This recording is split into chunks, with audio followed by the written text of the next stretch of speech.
भारतीय इतिहास से की गई छेड़छाड़ के बारे में हम सभी जानते हैं।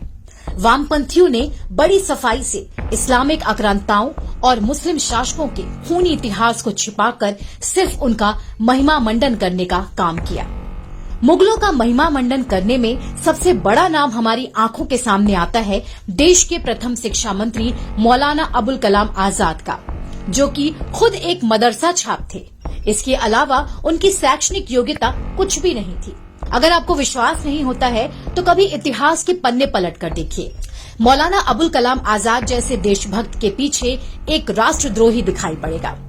आप सोचिए उस भारत के बारे में जिसका प्रथम शिक्षा मंत्री ही मदरसे की देन हो। 11 नवंबर 1888 को सऊदी अरब में जन्मे मौलाना अबुल कलाम आजाद ने कभी भी एक आधिकारिक स्कूल में पढ़ाई नहीं की, बल्कि सारी शिक्षा उन्होंने या तो घर पर या फिर मदरसे में ही ली थी।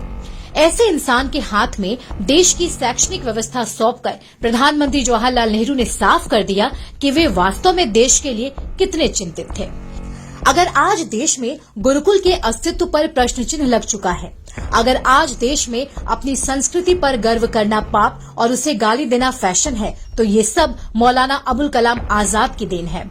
ऐसे शिक्षा मंत्रियों के कारण ही हम अपने शास्त्रों से दूर होते चले गए।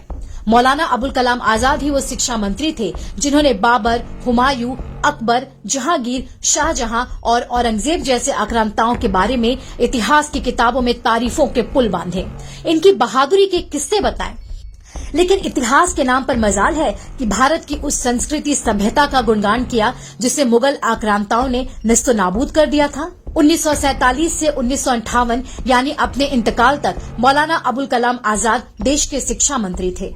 उन्होंने शिक्षा मंत्री होते ही मुगलों के कुकृत्यों को छिपाने का काम किया और मुगलों की एक नई तस्वीर समाज के सामने परोसी। उस दौरान उन्होंने इस क्षेत्र में ऐसे लोगों को शामिल किया था जो या तो उसी समुदाय के थे या फिर उनका संबंध लेफ्ट विचारधारा से था।